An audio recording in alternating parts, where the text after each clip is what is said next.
DPA Microphone stands for Danish Professional Audio.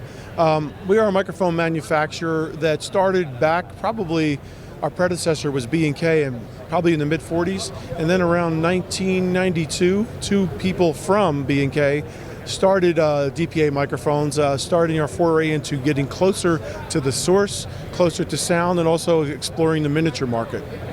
What have you got that's new at NAB?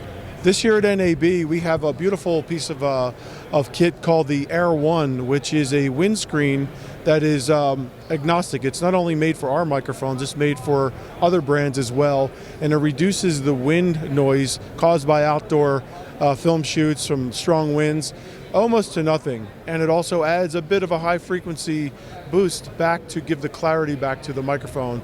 And it is stainless steel. It's made of polycarbonate, so it'll never dry out or wither away, and it is made for two sizes, small like 3 millimeters and like 5 millimeter microphones. I've looked around Central Hall here at NAB, and there's about 5 billion microphone manufacturers. Why should someone consider DPA? Consider DPA for a few reasons, and I think transient quality is number one, on and off axis linearity is number two, and high SPL. So they're all condenser microphones that require phantom power. But when you take these three attributes together, it's the reason why you can go see shows like Hamilton and have 20 or 30 mics on stage at the same time, and they all coexist fine. There's no comb filtering, no phasing, and it sounds like there's no microphone at all. And that's something that keeps us up at night in order to build microphones like that, and it's super hard to do. One of the things that you do as a developer and as a manufacturer is try to guess where the future is going. What trends are you watching? What are people asking for? Well, in microphones, people want big sound, but they always want the microphone to get smaller and smaller. And directors, especially we're here at NAB, are always looking at the visuals. So I do see the technologies going for even smaller and even better sound.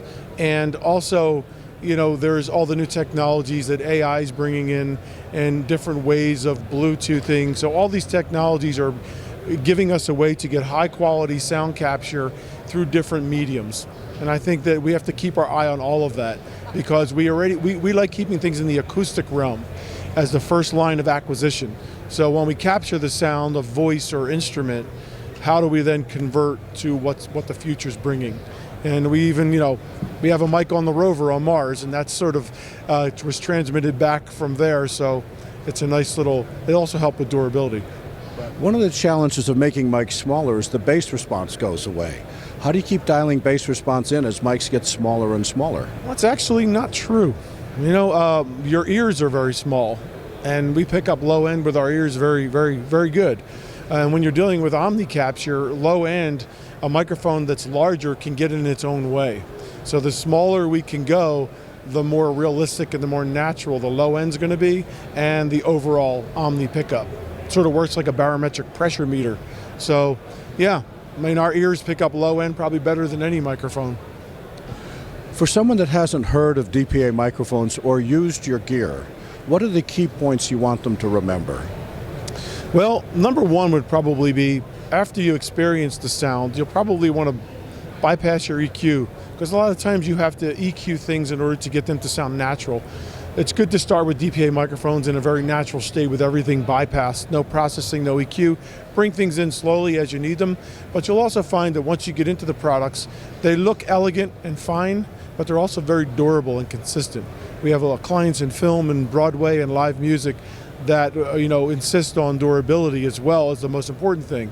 So we have Kevlar reinforced cables, and once you fall in love with the durability, the consistency, and all of that, the support is second to none. We are under 300 employees worldwide, and we're always here for our people. We get intimately involved with their projects, and we want to make sure that they do well. It's almost like the engineer is the rock star to us. So I hope that answers that.